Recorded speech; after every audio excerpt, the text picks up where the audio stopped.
In this demo video, I'm going to show you how to explore and create family trees inside your MemoryWeb account.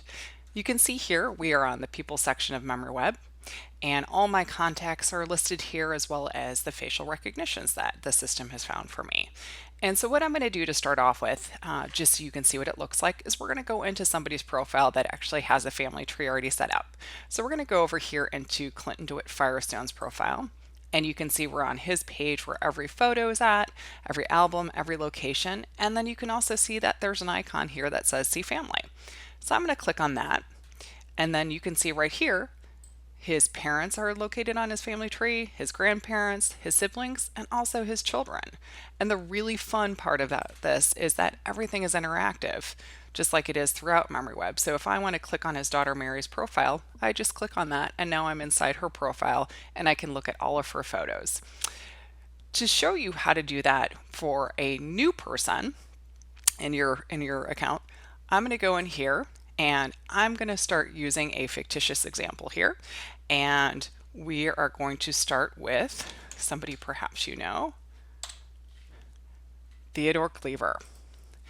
And so for Theodore, what I want to do is I want to start setting up his family.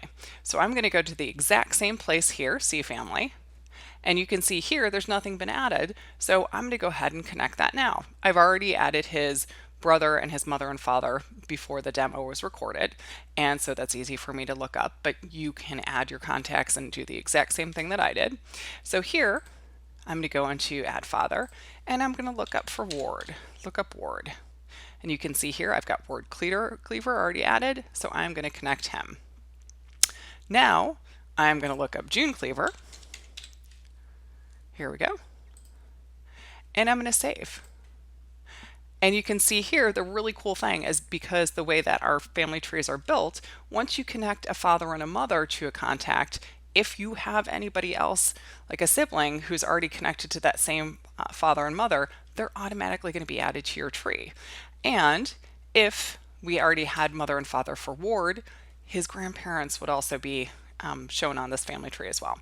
So that's how easy it is to start building your family tree inside MemoryWeb. So hope you found this helpful, and be on the lookout for more videos coming soon.